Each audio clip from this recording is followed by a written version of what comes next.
Mirando la contingencia del día de hoy y escuchando a tantos ministros en el día de ayer que nos bombardearon, salimos un poco, salimos atorados ayer.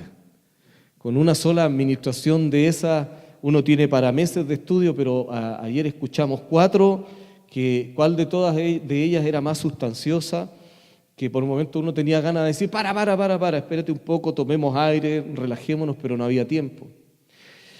Sin embargo, y en honor a toda esta contingencia que se está dando en el país, pensaba que el día de hoy es muy especial. En primer lugar, tenemos en donde los intereses de los chilenos están y tenemos también un llamado a donde deberían estar los intereses, por lo menos cívicos, pero también está donde deberían estar nuestros intereses y nuestras prioridades respecto a la vida espiritual. Así que hoy es un día de culto, donde juega Chile y además hay votaciones primarias. ¿Dónde vamos a estar? Por lo menos los más honestos me han dicho, pastor, hágala cortita hoy día, predique cortito por favor, recuerde, ¿cierto? Hay otros que están orando ahí, Señor, apúralo, pero no. Sin embargo, sí eso nos debe dar, nos genera un indicador de cuál es la contingencia en la cual vivimos. Y al parecer, todos nosotros estamos obligados por Dios a tener un criterio respecto a nuestro entorno. Amados, estos partidos de Chile a mí me encantan, ¿eh? Pero por ahí alguien dijo, si todos los obreros de Chile supieran de fútbol, tanto de lo que saben de fútbol en administración, serían todos gerentes. Porque no hay que olvidarse que con mucho tipo de entretención solo nos embrutecen, pero no nos dejan pensar. Así que si la vida de muchos gira en torno al fútbol solamente, qué triste.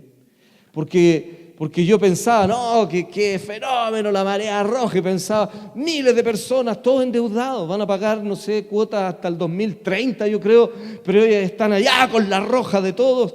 Pero y después de ese momento emocionante, ¿qué? Seguir trabajando y viviendo en un lugar, ¿cierto?, incómodo, a lo mejor sin mayores proyecciones, porque en alguna medida ya endosó gran parte de su futuro.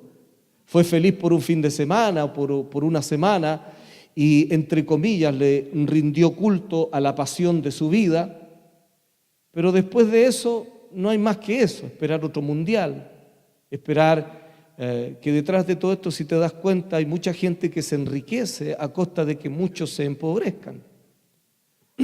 Así que si supiéramos tanto de administración como de fútbol, porque yo veo expertos, pero si supiéramos tanto y de manera tan apasionada, nos hubiéramos dado a conocer, a entender como entendemos el fútbol, o otra pasión, o otro lugar que nos apasiona, o otro tipo de interés en nosotros, seríamos expertos, administrando, podríamos estar viviendo otra realidad. Así que igual CHI, pero que no nos manipulen, por hermano. La mente de Cristo vive en nosotros. No estoy diciendo que tengamos que ser unos amargados. Disfrutémoslo, más rato lo pasamos estupendo, como familia sobre todo.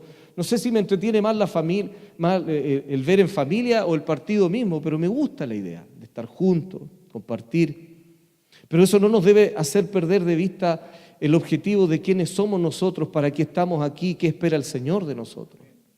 Eso es súper importante, porque si yo tengo una concepción equivocada de mí, de los demás, de mí mismo, del entorno y de Dios, voy a desarrollar una relación con Dios que tendrá la contaminación de mi propia alma, es decir, mis propios deseos.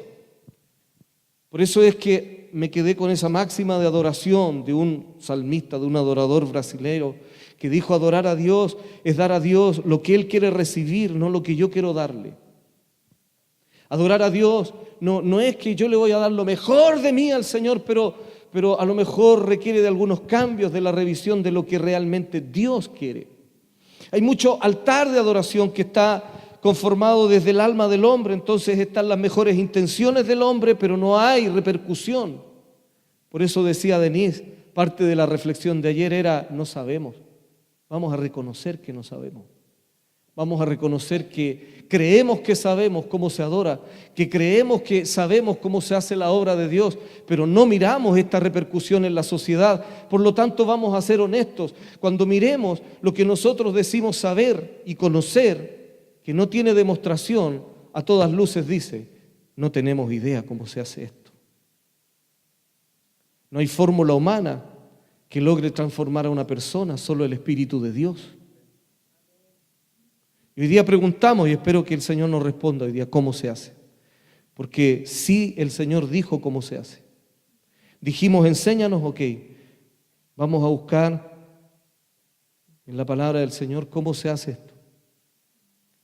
Quiero darle una noticia. Lo primero es que se hace incomodándonos profundamente, abandonando muchos lugares en donde estamos viviendo equivocados, abandonando prioridades y dioses. Busque por favor Segunda de Crónicas 29. Una de las historias de los reyes de Israel que tiene un comienzo apasionante y un final bien triste igual, pero sus comienzos fueron extraordinarios. El rey Ezequías es un reformador, y digo reformador porque es alguien que toma la forma que está perdida o la que él hereda, que está trunca, que está pervertida. No es la forma de cómo Dios quiere que se hagan las cosas, pero Él la trae al original. Él trae la adoración al original, Él trae las prioridades al original y conforme al original. Y aunque Él solo tenía 25 años cuando heredó este reino, y su heredero, o sea, Él era heredero de un padre y de varios reyes anteriores que lamentablemente cuando uno lee la historia de Israel no es muy distinta a la de muchos de nosotros, ¿no? Dice que la mayoría de ellos hicieron lo malo ante los ojos del Señor. Usted mirará que cuando comenzó a reinar Ezequías tenía 25 años y dice la Biblia que él reinó 29 años en Jerusalén. El nombre de su madre fue Abías, hija de Zacarías, y él, Ezequías, dice, hizo lo recto ante los ojos del Señor, conforme a todas las cosas que había hecho David, su padre. Y eso es lo primero que llama la atención. Cuando uno mira en la línea genealógica o familiar inmediata, entendemos con toda claridad que David no fue su padre, pero sí él lo reconoce como una autoridad paterna espiritual, que es un modelo paterno que, aunque su propio padre, que fue un rey corrupto, no hizo mella en el carácter de este rey que estaba recién puesto a los 25 años, joven para muchos de nosotros, para tener la responsabilidad y heredar un reino primero que está quebrado. No es lo mismo heredar una empresa que está en plena vigencia a una que va en decadencia. Él está heredando un reino que está absolutamente en el suelo, pero tiene la capacidad de hacer un diagnóstico, un análisis correcto de sí mismo, de su entorno y del Señor. Entonces, tomó un modelo. Diga conmigo, tomó un modelo. Porque hay muchos modelos que tu paternidad inmediata a lo mejor no te sirve. Pero busca a alguien, busca especialmente al Padre Celestial, que es el gran modelo con el cual nosotros caminamos seguros. Ahí tendremos consejos, tendremos buenos ejemplos, tendremos un montón de sabiduría. El verso 3 dice, en el primer año de su reinado, diga conmigo en el primero. Lo primero de lo primero. Dice, en el primer año de su reinado, en el mes primero, abrió las puertas de la casa del Señor y las reparó. Ahora imagínate, el rey de Israel, a lo mejor, y es probable que haya tenido un montón de consejeros militares, porque el entorno es que ellos están sitiados por los asirios. ¿Y por qué causa? Porque han hecho lo malo ante los ojos del Señor, por lo tanto los muros protectores de Dios no han estado a favor del pueblo del Señor, porque Dios en realidad manifiesta su ira retirándose de toda persona, familia, congregación, nación, que no quiere tener pacto con Él, que no quiere ponerlo en el primer lugar. Entonces, en forma inmediata aparecen los enemigos, y en el contexto de Ezequías, él recibió a un reino que está sitiado por los asirios. Se dice de los asirios que ellos eran de los militares y de los mercenarios más terribles que hubo en ese entonces, e incluso en la historia. Tenían competencias absurdas para hablar de su poder, de su fuerza. Generalmente cuando conquistaban los reinos de otros territorios, de otros reyes, tomaban a las mujeres encintas, a las mujeres embarazadas, y competían entre guerreros cuál era capaz de partirla a ella de un solo espadazo con el bebé y todo. Y eso para ellos era como señal de fuerza, de tiranía, de autoritarismo, de subyugar. Entonces imagínate el terror que había sobre el pueblo del Señor. Israel está sitiado, están en el suelo, están completamente atemorizados, pero un rey joven tiene la característica de hacer un diagnóstico correcto y dice, ok, esta es nuestra realidad, estamos completamente sitiados, el pueblo vive en el terror de saber que en cualquier momento puede morir, pero lo primero, la prioridad número uno no es hacer campañas militares ni políticas. Aquí lo que necesitamos es reparar la adoración a nuestro Dios, porque Él es fortaleza, Él es muro protector. Dios, lo que hemos hecho es perder la protección de Dios. Necesitamos que el Señor vuelva a estar en su lugar, vuelva a estar en el lugar de la adoración. El Señor, no un hombre, no una idea política. Necesitamos, Chile necesita que Dios vuelva a tener pacto con un montón de gente de esta nación. Hace 100 años atrás hubo un montón de personas que fueron discriminados realmente, no como la idea que hoy día nos venden, con una discriminación barata de un montón de argumentos absurdos, de una falta de identidad tan grande. Están jugando de tal manera con el hombre, con la naturaleza, con la genética del hombre, que están poniendo en primer lugar, mira, el alma del hombre. Un alma perversa es terrible, está llena de emociones incorrectas y por lo tanto tiene un montón de metas que son incorrectas. ¿Cómo podríamos llegar a pensar hoy día que es correcto que si una persona, un hombre se siente mujer, pueda definirse como mujer, cuando a todas luces, en realidad, su biología está profetizando y diciendo que es un hombre? Pero el alma está puesto en el primer lugar hoy día. Entonces, todo depende de cómo se sienta. Si alguien el día de mañana se siente mono, perro, no sé qué vamos a hacer. No lo digo, esto es grave. ¿Sabes que en otros países practican la zoofilia? ¿Por qué? Porque ya tienen relaciones sexuales con los animales. Eso se llama bestialismo y también es condenado en las Escrituras por el Señor. Es decir, son prácticas que Él conoce y nada nuevo hay bajo el sol. Por eso es que de hace tantos miles de años el Señor dijo que Él prohíbe, según su ley, prohíbe que la relación homosexual sea algo que se apruebe como natural o normal. No lo es. Porque el Señor nos diseñó para cumplir propósitos de compañerismo. El hombre y la mujer son un gran misterio y una gran bendición de plenitud de Dios. En el primer año de su reinado, en el mes primero, abrió las puertas de la casa del Señor y las reparó. Es decir, las puertas estaban, los lugares de acceso. Se refiere a las puertas que eran como aledañas al templo. No sé si usted conoce algunos de los nombres de ellas, pero tienen todo un significado profético. Pero en lo práctico, por ejemplo, había una puerta de los caballos.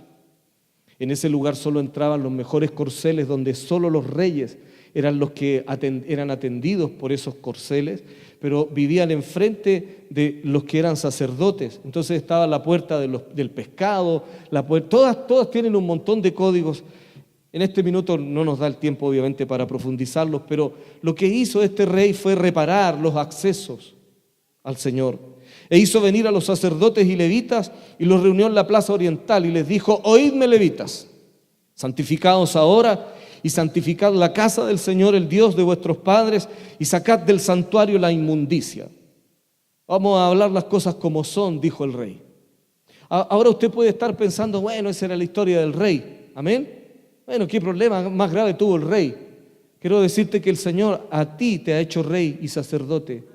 Tú eres rey y sacerdote, por lo tanto, el mismo cuestionamiento que tiene Ezequías lo deberíamos tener nosotros. Porque el gobierno espiritual del reino, que es la iglesia, que tiene que manifestar el reino de Dios, que debe manifestar la iglesia, está en nosotros. Y este análisis, este diagnóstico debería darnos ejemplo también para contextualizar qué es lo que está pasando alrededor de nosotros. Todos nosotros tenemos un análisis, no nos gusta lo que vemos afuera en la sociedad. ¿Pero qué vamos a hacer? ¿Vamos a vivir quejándonos? No, que está todo malo, no, está todo malo, ya mejor nos encerramos en el culto, ahí está todo bueno, el Señor nos bendiga, ahí nos hace recibir milagros, tenemos caricias de Él y todo, y de ahí volvemos a estar como encapsulados en un modelo que el Señor no quiere que se viva. Lo que falta en realidad, dijo el rey, es santidad. La santidad que va más allá de lo externo. Nosotros no podríamos decir somos santos porque hacemos cosas. La santidad en realidad es una naturaleza viviendo en el hombre. Es la relación con Dios santo. Santidad no es solo no pecar. Santidad es ser como es nuestro Dios. Si la santidad que buscamos muchas veces está en honor al pecado, lo que hacemos es más exacerbar el pecado.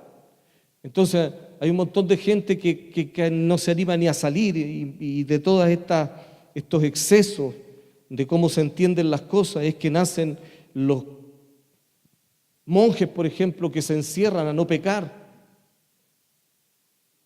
que para no caer en las trampas o en las tentaciones toman la decisión de vivir apartados en un claustro, porque afuera todo es satánico, todo es mundano, todo es pecaminoso, pero ellos no son luz, ellos están escondidos.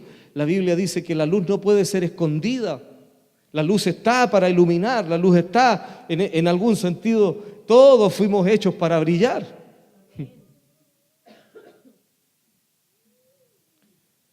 Así que el rey dijo, santifiquen ahora la casa del Señor y santifiquen sus vidas, saquen del santuario la inmundicia. ¿Cuál es el santuario hoy día? ¿Dónde vive el Espíritu de Dios hoy día? Así que el santuario está aquí. Aquí era una figura externa, hoy está cumplido. Ahora la cabeza tiene donde reposar, tiene un cuerpo donde reposar su cabeza. Entonces este es el santuario. Entonces lo que dice un rey que hace un diagnóstico de mirar su sociedad puede perfectamente decirle hoy día a la iglesia, saquemos la inmundicia del santuario. Ahora, esa es difícil de encontrar. No se trata de que nosotros vamos a andar espiando sus vidas. Pero si tenemos estos pecados ocultos, olvídese, podemos rasgarnos aquí las vestiduras incluso clamando al Señor, pero si usted no bota la pornografía, si usted no deja de adulterar, si usted no saca el adulterio de sus ojos, si usted y yo no dejamos de ser murmuradores, no dejamos que el Señor fluya, si vivimos criticándolo todo, si nunca aportamos, pero tenemos siempre la palabra para echar abajo todo lo que los demás proponen, si nada de lo que se hace en la casa tiene el 100% de tu aprobación, si siempre le encuentras un defecto, si siempre te encuentras mejor que los demás, cualquiera sea la falta de amor, el no amar al hermano es digno de juicio, dice la Biblia. Y esa inmundicia ha estado presente en el santuario. Entonces no pretendamos que la vida del reino sople con tanta facilidad, porque si nosotros realmente santificamos nuestras vidas, si reparamos las puertas, los accesos, para que la gente se encuentre con Dios, entonces nos vamos a regocijar de mirar que siempre para Dios ha sido sumamente fácil. Los asirios eran pan comido para el Señor. Siempre ha sido igual. Dios, dice la Biblia, que es varón de guerra. Él no tiene problemas con los enemigos. Y cuando es la hora de dar la cara por la guerra, tampoco. Nunca ha salido arrancando, nunca ha tenido temor, pero no hay argumentos suficientes muchas veces. Santificad el santuario, porque nuestros padres se han rebelado y han hecho lo malo ante los ojos del Señor. Así que, aunque no nos guste, los pecados de los padres sí afectan a los hijos. Los padres que se rebelan contra Dios generan hijos rebeldes por genética. Y los hijos no solo pelean con su propia guerra y con su propia carnalidad y sus propias tentaciones, sino que además tienen que pelear con aquella que le han heredado sus papás. Muchas cosas de las que no ha solucionado un padre. Yo me acuerdo Miles Monroe, un hombre que hoy día está con el Señor, decía, no se trata solo de que tú veas pornografía, porque si no termina ese cuento, en realidad cuando un padre lo está haciendo un bisnieto también.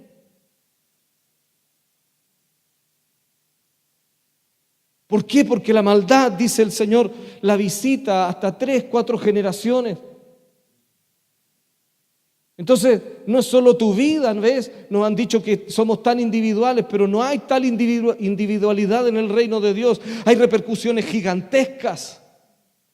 Lo que nosotros no santificamos, en realidad le heredamos a nuestros hijos una guerra que va a ser infernal para ellos. Pero dicho al revés, todo lo que nosotros conquistamos va a ser una plataforma para que Él no tenga. Y desde ese techo en adelante partirá y será e irá de gloria en gloria, de poder en poder, de triunfo en triunfo, cada vez que nosotros decidamos vivir como dice nuestro Dios.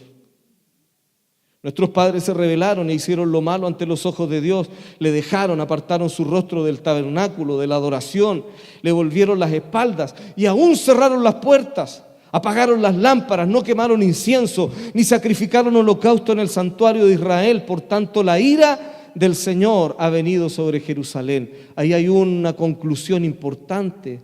No es que los asirios eran tan grandes. El pueblo de Israel tenía problemas con su Dios.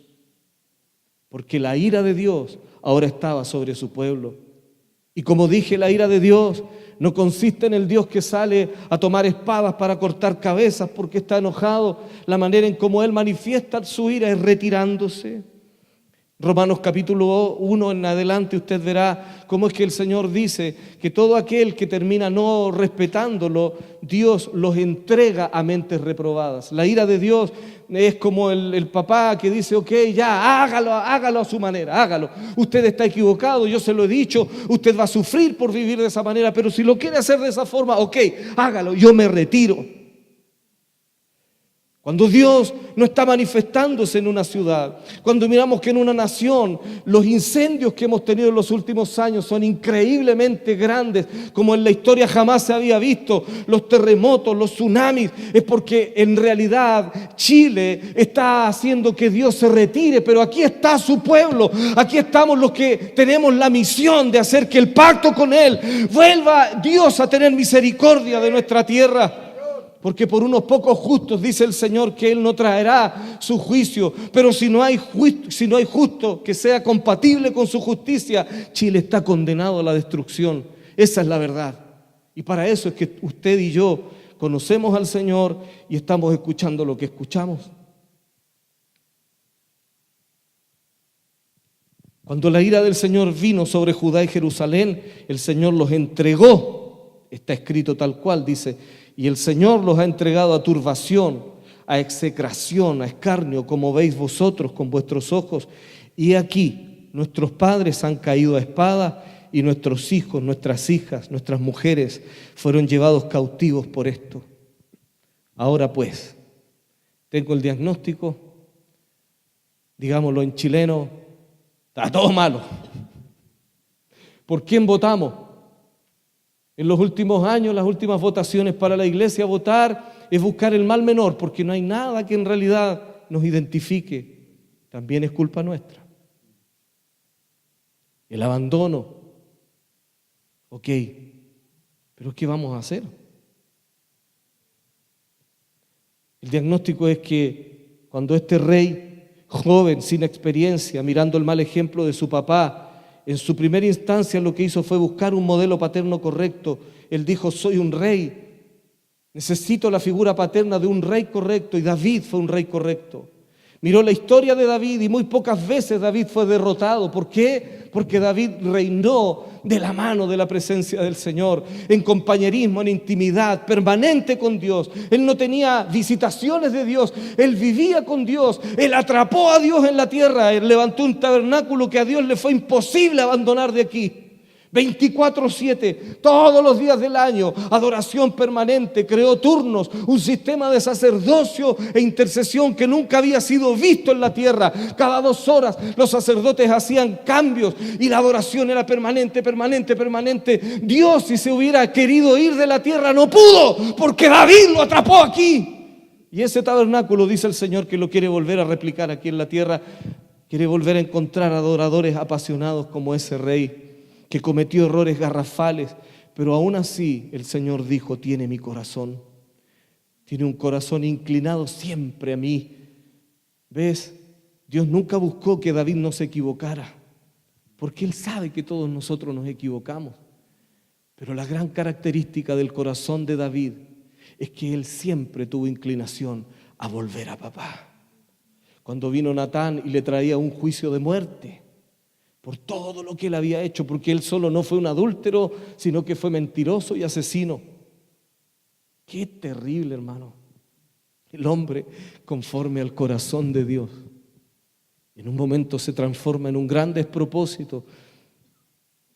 Pero cuando Natán le lleva la parábola y le dice que la corderita que solo tenía un hombre que era pobre, vino el otro y se la robó, ¿y qué piensas tú? Le dio la oportunidad, con la vara que midas serás medido. Y la vara con la que midió le alcanzó. Ok, le dice Natán, tú eres ese hombre. ¿Sabes lo que le estaba diciendo? Morirás. Ese día el juicio de Dios iba a matar a David.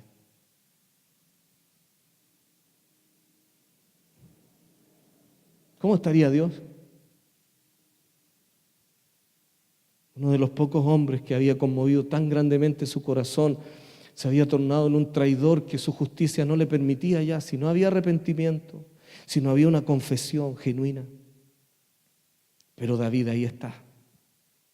Inmediatamente. No empezó, bueno, es que usted sabe, Señor, y a bailar la cueca ahí para darse vueltas por todos lados. No. Señor, pequé. Yo fui, Señor, todo lo que sea tu justicia me alcance, Señor, yo no puedo evitarlo. Y aquí viene nuevamente el Señor y su justicia, su sabiduría, y le dice, ok, tu hijo morirá. Tú no vas a morir. ¿Te das cuenta? Que la justicia del Señor no puede ser evadida, ni Él la puede evadir. A Él le correspondía un juicio de muerte. Pero el Señor se lo saltó y lo puso en la próxima generación. David peleó 7 días ayunando, sin comer, sin beber. Estuvo ahí humillado ante el Señor. El día que le dijeron que su hijo había muerto, ok, se levantó, se lavó y se fue a comer. Y los criados le preguntaron, ¿pero cómo ahora? Que ya tu hijo partió, que ya no está. Dice, no, ni un problema. El Señor hizo su voluntad. Esto es lo justo, es lo que corresponde. Ahora me corresponde hacer todo como compete a la justicia de Dios, porque ya Él no vino a mí, pero yo iré a Él. Igual encontró una solución.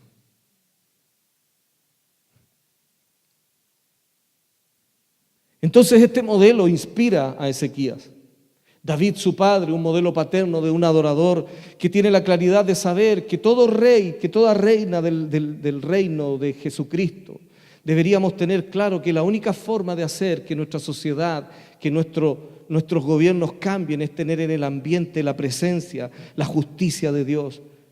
Que sea la presencia de Dios la que esté inspirando en las masas, porque hoy día no está la presencia de Dios y por lo tanto hay un montón de otras ideas, de otras atmósferas, de otros espíritus que están inspirando, que están dirigiendo, manipulando a las masas.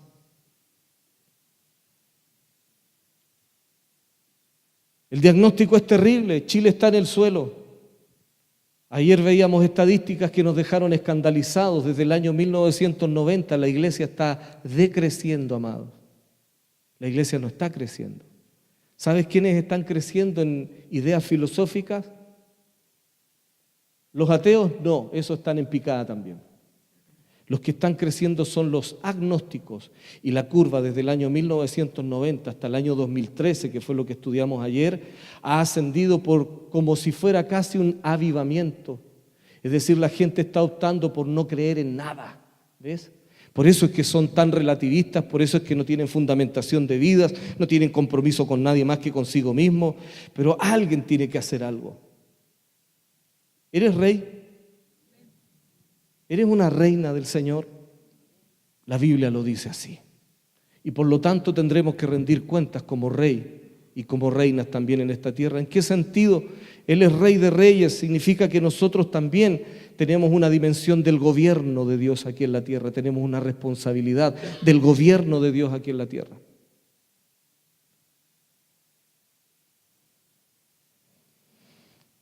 Muy bien, dice Ezequías, ahí está el diagnóstico. Nuestros papás pecaron, nos heredaron todo esto. Nuestras mujeres fueron llevadas cautivas, hay un montón de gente presa en las cárceles de la maldad. Pero ahora pues, verso 10, yo he determinado hacer pacto con el Dios de Israel. Diga conmigo, esta es la solución. Yo me he determinado, dice Ezequías ya, cuando se trata de responsabilizarse con Dios, no es para los demás, es yo. Yo voy a hacer pacto con Dios. Yo voy a acordar mi vida. Yo voy a poner la cabeza delante del Señor por si hay que rodarla, pero alguien tiene que exponerse, alguien tiene que ir al lugar del pacto, de la entrega, al lugar del verdadero altar de adoración. Porque altar de adoración no es solo cantar, amados, ni danzar, ni ponerse ropas que son lindas. Todo eso glorifica al Señor, amén. Pero si no hay pacto, si no hay entrega, si no hay una determinación genuina a realmente entregarse para que la voluntad de Dios prospere, nada va a ocurrir. Yo, dijo él, he determinado hacer pacto con el Dios de Israel para que aparte de nosotros el ardor de su ira. Es decir, la ira ha hecho que Dios se retire. Necesitamos volver a traer a Dios aquí. Necesitamos volver a traer a Dios a Chile. Entonces no es para tener la iglesia más grande, no es para el ego de ningún discipulado, modelo o fórmula. El pacto con Dios es la entrega de tu vida y esa es voluntaria. ¿Cuánto le hemos entregado? A veces le hemos entregado un 10% de nuestra vida. Y con eso nos conformamos, porque con ese 10% vivimos cómodos, buscamos bendiciones que nos alcanzan, pero para poder poner un poder reformador, para traer la verdadera forma como Dios vive, como hace, y como Él piensa, como Él establece, y como Él quiere gobernar, entonces hay que poner la vida entera. Yo he determinado hacer pacto con este Dios, para que aparte el ardor de su ira. Y ahora escúchenme, ¿por qué digo esto? Mira, anoche me llamó una profeta que es muy conocida de nosotros de Punta Arenas. Tuve dos experiencias muy significativas el día de ayer. Hablamos de esto. Me sentí profundamente conmovido por Dios. Me decía, mientras alguien no esté dispuesto a sacrificarse en el altar, nada va a cambiar. Esa es la verdad. Cuando yo recién partí, conocí al Señor en la iglesia bautista, tuve grandes bendiciones y grandes también decepciones. Yo me estaba llenando con el Espíritu, era joven en ese instante, yo estaba disfrutando al Señor. Comencé a hablar en lenguas, dijeron que estaba endemoniado, pero me pasaban cosas extrañas, oraba por otros jóvenes y ellos recibían lo mismo, empezaban a hablar en lengua, a profetizar. Y yo me torné en un problema para la cúpula de algunos masones de la iglesia bautista. No sé si lo sabes, pero la iglesia bautista de aquí, de Santiago y de Chile, está gobernada por los masones. El seminario teológico o el cementerio teológico bautista está gobernado por puros masones. A los masones no les interesa y no quieren una iglesia llena del fuego de Dios ni del Espíritu, quieren una iglesia teológica, intelectual. Entonces ellos tienen un montón de gente intelectual, entendida en las Escrituras. Se mueven de Génesis a Apocalipsis, te hablan de las historias bíblicas, pero no vive el Espíritu Santo dentro de ellos. Un falso evangelio. Qué fuerte lo que dijo, es la verdad. Cuando estaba en un campamento de jóvenes en el Tabito, me pidieron que fuera a compartir de la llenura del Espíritu. ¿Están seguros? Le dije yo, con todos los problemas que hemos tenido. No, nosotros hemos visto el cambio glorioso, no queremos esto. Habían más de 100 jóvenes en ese retiro. Prediqué, conté de las experiencias que estaba teniendo con el Señor, con su Espíritu, y dije, yo ahora quiero orar por ustedes, un ambiente fabuloso, casi eléctrico de la presencia del Señor. Y en ese momento aparece un pastor, que era de los intelectuales, del seminario, y toda una influencia. Como es Dios, hace algunos años atrás estuvo pastoreando en esta calle. Y obviamente sabía que el pastor de aquí era yo. Pero en ese entonces, en ese retiro, ¿sabes lo que hizo? Yo tenía poco tiempo de estar con el Señor, de conocerlo. Llegó y dijo, a ver, vamos a parar toda esta chacra que hay aquí. Esto del Espíritu y esta cuestión como de los pentecostales, no es la tradición bautista. Y empezó a hablar de las tradiciones intelectuales de los bautistas. Yo no digo que toda la iglesia bautista, en la iglesia bautista hay mucha gente que ama al Señor, pero sus cúpulas están corruptas. Entonces dijo, ¿qué? Vamos a escuchar a una persona que no tiene historia, que no tiene renombre. ¿Cuál es tu nombre, hermano? Y alguien le grita, le dicen Tito. ¿Y quién es el Tito? Dijo, ¿quién es él? Así que ese día me fueron a matar literalmente en el púlpito. Salí pensando, yo debo estar equivocado. No puede ser que el Espíritu Santo provoque todo este tipo de controversias, yo debo estar equivocado. Así que me fui a orar a la casa. Días con una tristeza gigante, hasta que el Señor usó a mi esposa y me habló profetizando ella. Anímate, yo soy el que está contigo, nunca ha sido diferente. Pero anoche cuando estaba en Talca predicando, somos canutos, terminamos el seminario y me fui a predicar a la iglesia de Talca. Y Juanjo me dice, acabo de tener una experiencia con Dios, terrible, me dice. Me volvió el Señor, vi en visión y fui al mismo momento en donde preguntaron, ¿y quién es el Tito? Y escuché una voz que dijo del cielo, Él es mi hijo, en la visión que tuve anoche. Oh, qué lindo, dije yo, que me anima, aleluya, gracias. Lo guardé, Dios es así, de repente te manda caricias, te anima, cosas bien cotidianas. Una vez le dije al Señor, le contaba a unos hermanos, estaba predicando en un lugar puro calor, hacía mucho calor, me subí al auto todo transpirado, le dije, Señor, hace más calor y no te ponís ni con una bebida. Dios no se enoja, por lo menos conmigo. Y al otro día, en la tarde, eso fue en la mañana, en la tarde teníamos culto también, y una hermana venía con un paquetito debajo así, la hermana Dina, la mamá de la Carlita. Y se acercaba y se retiraba. Y se volvía a acercar y se retiraba. Y yo la miré y le dije, hermana, ¿quiere decirme algo? Ay, sí, pastor, me dijo, bueno, no importa que digan que estoy loca, pero el Señor le mandó esta bebida helada, me dice.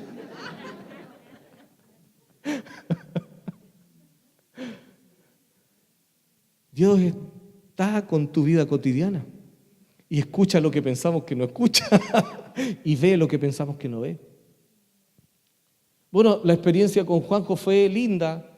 Veníamos en el auto de vuelta, ya tarde, como llegamos alrededor de las 12 ayer. Pero veníamos en la mitad del trayecto hacia Santiago y me llaman de Punta Arenas. Y la profeta de allá me dice, pastor, tengo una experiencia terrible, veo a Chile sumido en un montón de tinieblas. Me dice, no hay caso que se revierta el juicio. El Señor anda buscando quién va a hacer, quién se va a poner en esta brecha, quién va a ofrendar la vida para que la justicia no venga sobre la nación. Y me dice, el Señor me empezó a hablar por ella y ahí ya yo me puse más peludo porque ella no tiene idea. Y me dice, Tito, ¿qué vamos a hacer con este país?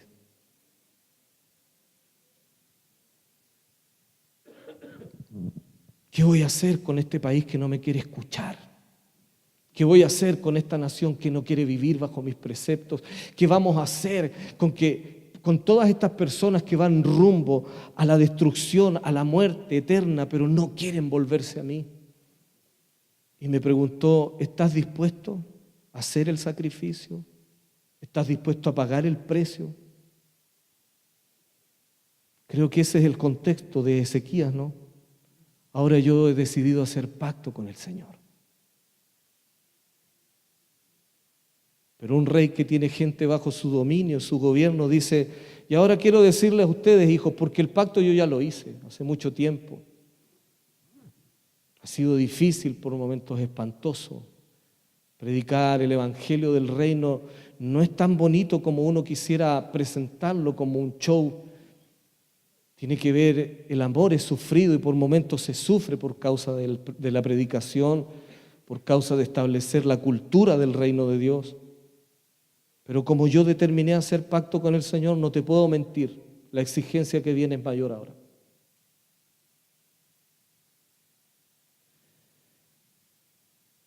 Hijos míos, ahora habla el rey que es papá de una nación, no os engañéis ahora, porque Jehová os ha escogido a vosotros para que estéis delante de él y le sirváis y seáis sus ministros y le queméis incienso.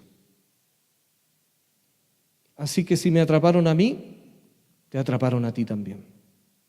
No puedes evitarlo. Si aquel que tú pusiste, ¿cierto?, voluntariamente tu vida bajo la cobertura, bajo la autoridad de este que está haciendo este voto, este pacto con el Señor, renovándolo en realidad. Hace años fue así y comenzamos a experimentar un tremendo poder de Dios, una visitación increíble del Señor. Nos dio mucha influencia el Señor en todo el país, pero se fue apagando. Muchas cosas nos acontecieron en el camino, pero el Señor volvió a hacerme un llamado y yo le dije que estoy disponible. Y quiero decirte que tú no tienes vuelta tampoco. Si tú vives con nosotros, si tú realmente eres de esta casa, si la familia espiritual que somos tiene una definición, tienes que hacer el mismo voto porque va a venir una exigencia mayor de parte del Señor. Yo no me voy a detener porque ya no tiene vuelta en ese sentido. Estoy definido, mi vida está definida. Con los años he visto que muchos me siguieron por un tiempo, pero se cansaron y se quedaron allá, a kilómetros de distancia, mirando de lejos lo que sigo haciendo, porque esto no es solo de ahora, llevo 20 y tantos, 25 años en lo mismo. Hice un voto que he tratado de honrar con lo mejor de mí para el Señor, porque no me conforma ver a la ciudad en la condición que la veo. Porque cuando hablamos del Rey de Reyes, que es Señor de Señor y Todopoderoso, que decimos que es nuestro papá, el Creador, que todo lo puede, que todo lo sabe, cuando miro las calles de mi ciudad, encuentro que hay una contradicción gigantesca, porque yo veo reinando al diablo allá afuera.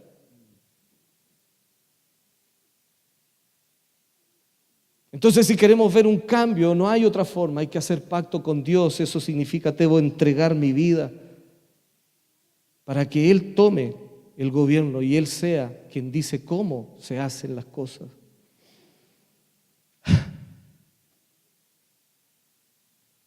Yo sé que tú y yo pecamos y también arrastramos muchas cosas que son herencia de nuestros papás, pero la salida está aquí, en hacer un voto, en hacer un pacto, en entregar la vida para que el Señor... ¿Cuál es el pacto superior que nos cubre a nosotros? La sangre del Cordero.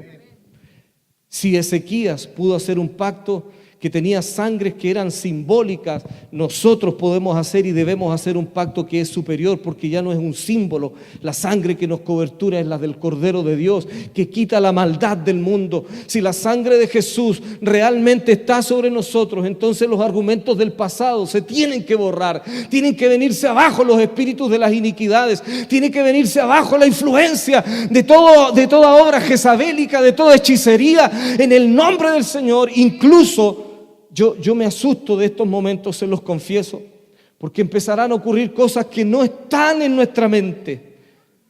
Dios nos ha mostrado que hay gente dentro de la casa teniendo sintonía más con las tinieblas que con la luz. Y yo espero en el nombre del Señor que se arrepientan, porque si no, no va a ser fácil para ellos.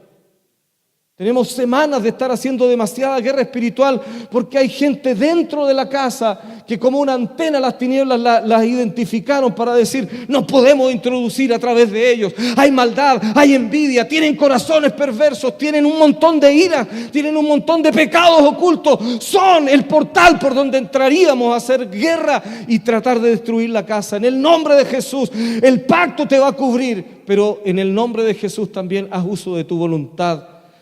Sal de ese lugar. A Dios no lo vas a poder vencer. Ay, es que yo estoy muy indignado, yo estoy muy indignada. Sal de ese lugar. Nada justifica tu alma, no puede justificarse a sí misma. Si queremos ver un cambio genuino, vamos a tener que ser serios con Dios. A veces están amurrados algunos hermanos porque no se hicieron las cosas como ellos quieren. Oye, hermano, te invitamos a tal modo. No quiero ir. Tengo ganas. Voy a juntar con unos amigos. ¿Quiénes son los que hay acá? ¿Quiénes somos nosotros? Ah, tus amigos están afuera. Entonces tú eres un desconocido, eres un invitado aquí de piedra. Si no es más importante la familia en la fe.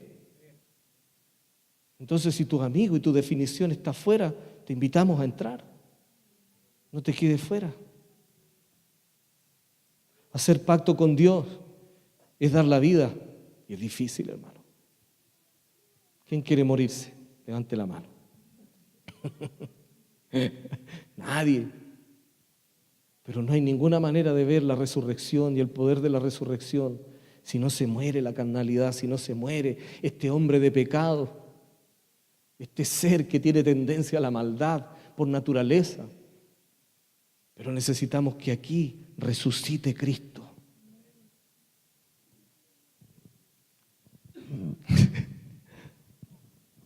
¿Te gustaría ver un cambio en tu familia? Haz un pacto con Dios y vas a ver el cambio, porque la naturaleza de ese Dios va a estar contigo y cosas extraordinarias van a empezar a ocurrir. Pero hacer voto significa voluntariamente acceder. No sé si me di a entender correcto, pero lo voy a decir más en chileno. El Señor quiere toda tu vida, aquí en el altar hoy. Toda tu vida significa en griego, en hebreo, en inglés, en jerigoncio, significa todo. Todo es todo, todo. No hay reserva, no hay ningún porcentaje que pudiera quedarse en nuestros bolsillos, no hay nada que deberíamos dejar escondido. Todo lo que tú eres, todo lo que tú representas, todo lo que tú posees, el Señor lo quiere en sus manos hoy. ¿Eres capaz de abandonarte en sus manos? ¿Sabes qué? Pensamos a la ligera, hacemos votos a la ligera.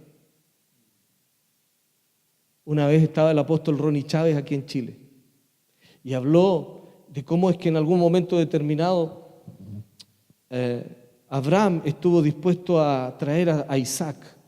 Se hizo moda el mensaje de siembra a tu Isaac.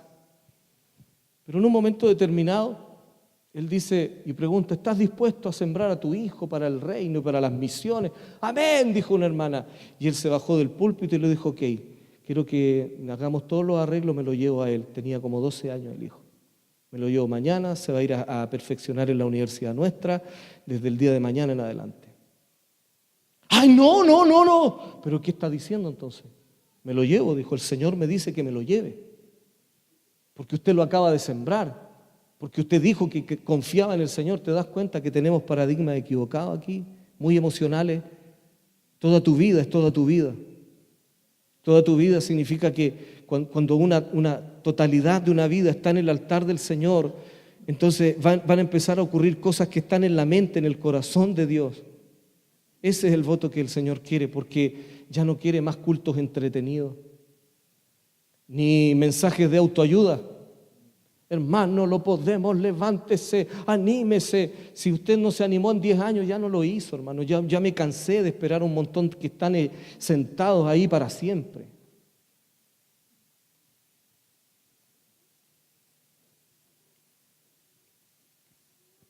Vamos a reparar la adoración al Señor, que es mucho más que cantar. Póngase de pie, por favor.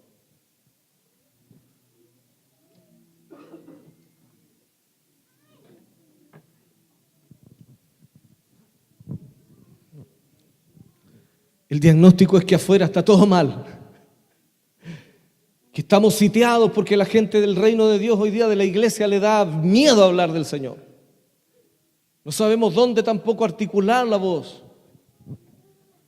Por YouTube y las redes sociales no vamos a provocar grandes cambios si no es realmente masivo. Necesitamos imperiosamente al Espíritu de Dios gobernándonos, amados. Aunque usted no diga amén, eso es verdad.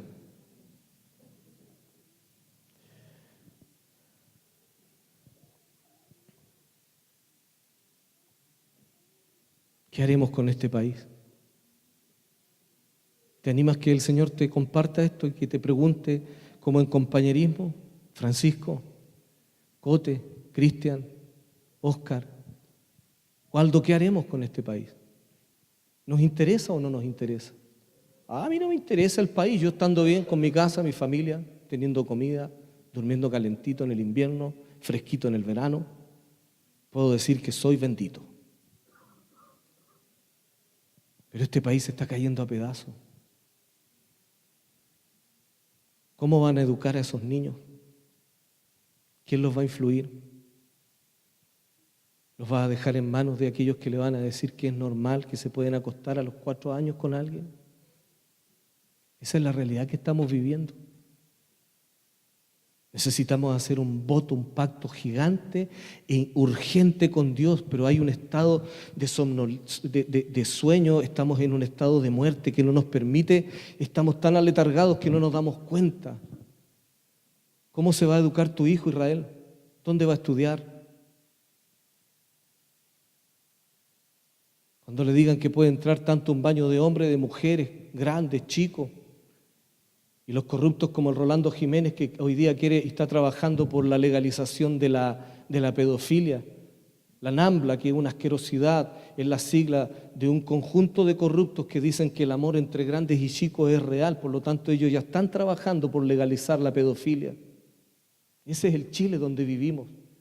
Claro, no hay asirios cortando con la espada la mitad del vientre, pero en el fondo y espiritualmente es peor. Porque si nosotros no hacemos nada, estamos diciendo que estamos delegando, estamos endosando la próxima generación en manos de un montón de corruptos. ¿A quién le vas a entregar? ¿Dónde van a crecer? ¿Cómo los vamos a cuidar? Créeme que esto ya se escapó de las manos. Y si Dios realmente no está con nosotros, vamos a seguir vociferando textos bíblicos, pero si no tenemos una realidad, si no somos capaces de conquistar una realidad de Dios, que haga algo extraordinario el Señor en esta nación, en esta ciudad, créeme que las consecuencias ya son inamovibles. El único que es capaz de sacarnos de esta condición es nuestro Padre Celestial. Pero en el nombre del Señor te llamo a despertar. Despierta, iglesia, despierta. Sal del lugar de muerte donde te pusieron las tinieblas. Dios cree en ti. Dios te quiere usar a ti. Dios te quiere llenar a ti, pero no encuentra gente de pacto, gente de honor, gente que respete sus acuerdos con Dios. ¡Aleluya! Despierta, iglesia. Despierta, porque en ti está la responsabilidad de tus hijos. Nadie va a pelear por ellos. Si tú no lo haces, ok, puedes seguir mintiéndote. Es que en la casa yo le hablo de todo, pero afuera te lo van a violar.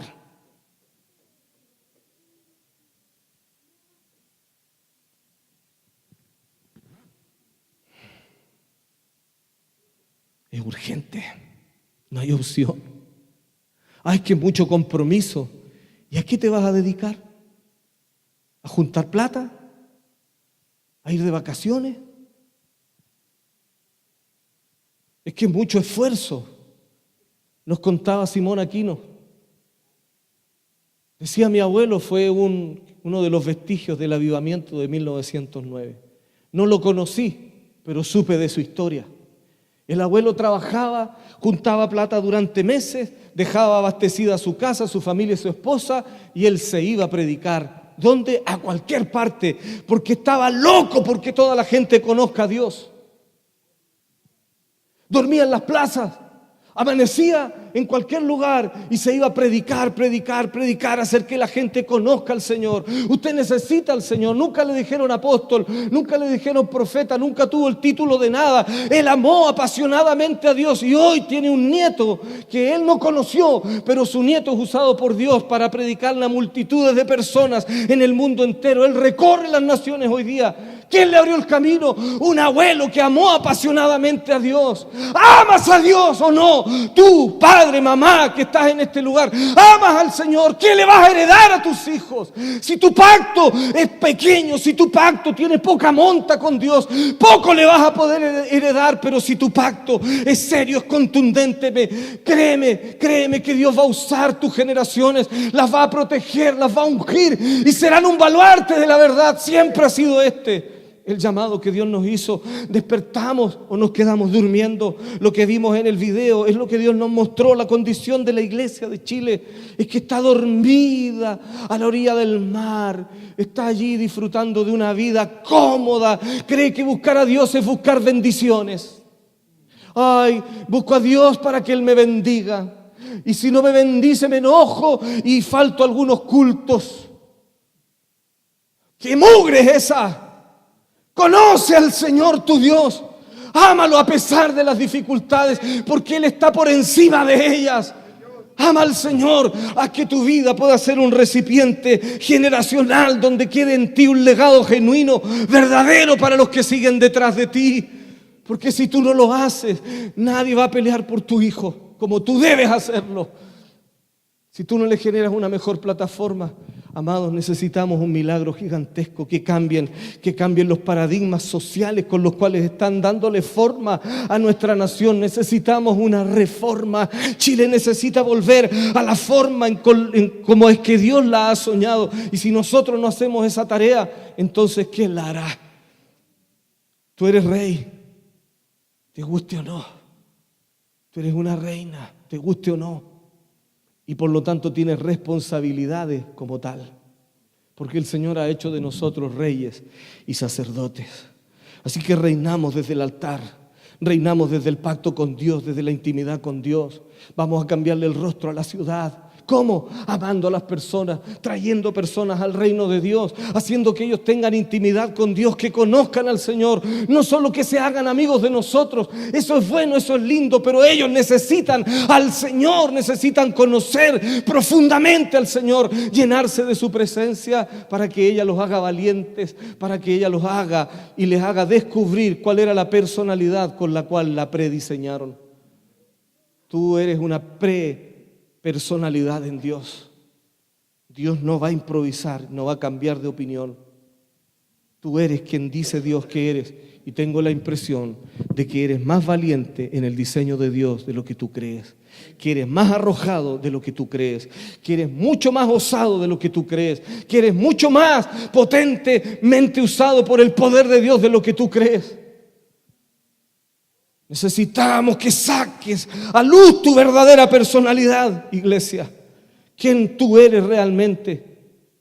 Porque con la personalidad prestada que estamos, por momentos sinceramente, parece que solo hacemos un show de adoración. Papá, tú conoces nuestras vidas.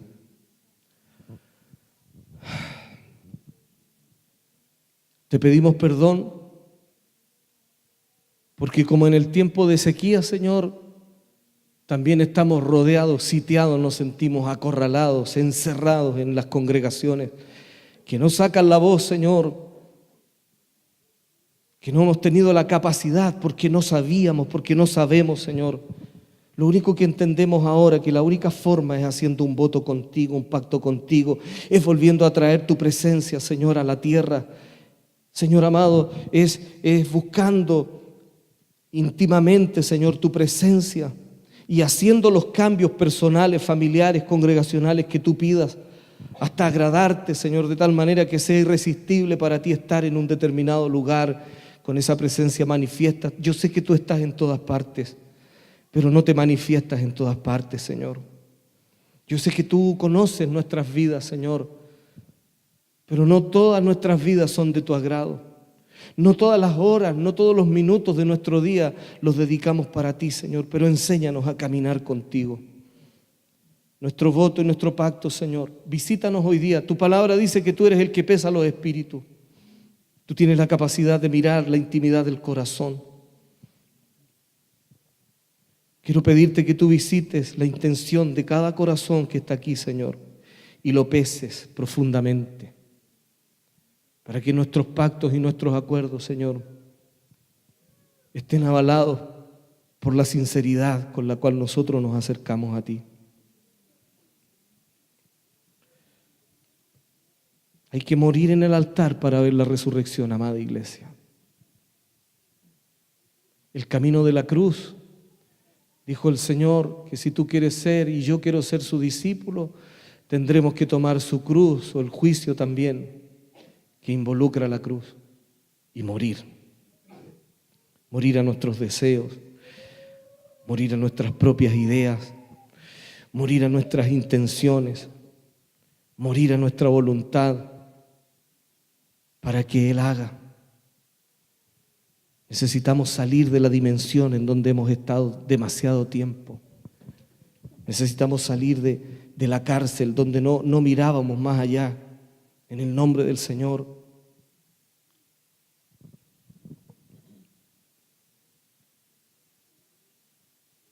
No sé si nos damos cuenta o no, pero somos culpables.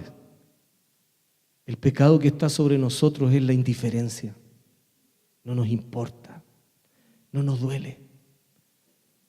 ¿Cuándo duele? Cuando me tocan a mí. Porque alguien nos mintió, nos pusieron un alma prestada, individualista, emocional. Hemos querido buscar a Dios solo para nosotros, pero Dios no es así. Dios es colectivo, es relacional. El Señor no puede estar contento. Si aquí hubiéramos 99 personas felices y una triste, te aseguro que el Señor estaría con el triste. Porque en su palabra dice que es mejor estar en la casa del luto que en la de la fiesta. Donde el Señor prefiere estar, en donde hay necesidad. Pero a nosotros nos gustan las luces. Nos gusta evadir la droga. No es necesario drogarse con químicos. La droga de la evasión de cualquier índole. Pero ya estamos cansados de la hipocresía, de la mentira, de dar a conocer una vida que no vivimos. Podríamos levantar las manos adorando al Señor y todo el almuerzo apelar a la iglesia. Termine con eso. El Señor quiere algo más. Papá, que el voto que hacemos, Señor, sea visitado por ti. Pésanos, Señor, pésanos tú. Pésanos tú, Señor.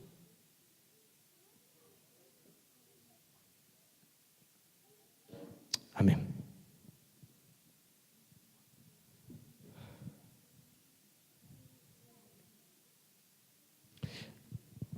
A veces, tome asiento. A veces me pregunto, queridos,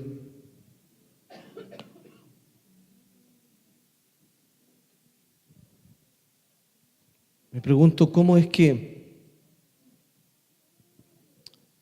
si el Señor nos regaló una armadura para que nos defendamos de las obras de las tinieblas, no sé cómo nosotros generamos una dureza y una armadura para que la palabra del Señor no nos alcance, para evadir las responsabilidades.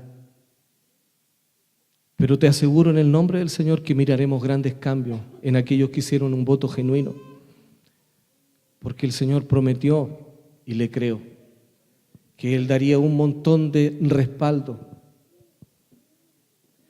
Un consejo final: no seas perfecto en tus fuerzas. Yo no puedo, tú no puedes. Fortaleceos en el Señor y en el poder de su fuerza. El voto lo vamos a mantener vigente y lleno de vida con el poder de su fuerza. No hay fuerza humana que tenga la capacidad de hacernos victoriosos. Dependemos absolutamente de Él. Amén. ¿Hiciste un voto? Créetelo hasta la muerte, pero nunca lo sustentes en fuerzas humanas. Necesitamos estar llenos del Espíritu Santo. Dice la palabra del Señor que cuando Jesús estuvo lleno del Espíritu, fue rumbo a la cruz. E incluso en el camino empezó a flaquear y enviaron ángeles para fortalecerlo. Dios va a enviar ángeles para fortalecer tu pacto. Sé honesto y sé prácticamente, ¿cómo llamarlo? Sé muy práctico en los momentos de tu flaqueza. Dile al Señor: necesito tu fuerza. Yo no quiero romper el pacto, yo no quiero romper el acuerdo, Señor. Porque va a venir el tentador muchas veces. Después que termine de predicar, la Biblia dice que hay distintos tipos de tierra. Entonces algunos en forma inmediata se van a dar vuelta y se les va a olvidar. ¿De qué predicaron el domingo? No sé, vimos un video. Porque tienen poca raíz, dice. En ellos son tierras que la palabra del Señor no logra germinar mucho. Hay otros que se emocionan por el rato, hacen el voto por ahora. Sí, Señor, mi vida en el altar, pero después se les olvida también, alcanza a profundizar poquito. Pero hay otros que son tierra fértil, que aunque uno no los vea ni llorando, ni pataleando, ni teniendo manifestaciones, están tan ciertos de lo que han hecho con Dios que va a dar frutos abundantes, porque no depende de cómo nosotros juzguemos. Pero el consejo es, mantén vigente tu voto. Y no ores solo por ti, no pactes solo por tu vida, pacta por Chile. Chile te necesita. Necesitamos cambiar los ambientes. Si te das cuenta, todos los candidatos presidenciales en realidad, ninguno conoce al Señor. Y algunos tienen arraigos, algunos valores, como les llamamos. Pero los políticos a la hora de la voltereta en el aire no tienen problema. Todo depende de cómo los manipulen también. Ahora sabemos un poco más. Sabemos que no podemos con nuestra fuerza y que la única forma de cambiar el ambiente es haciendo un voto con Dios. Amén. ¿Qué va a cambiar en tu casa? Hiciste un voto. ¿Qué va a cambiar en tu casa? Las horas de televisión, las horas de internet. Para algunos va a ser la comida. Hice un voto. Para otros será, dedicaré más tiempo a estar en oración con Dios. Para otros será, dedicaré sistemáticamente a leer más. Necesito conocer al Señor, cómo piensa, cómo siente. Pero definitivamente, si hiciste un voto real, vas a tomar cambios inmediatos y vamos a ver los frutos. Somos benditos.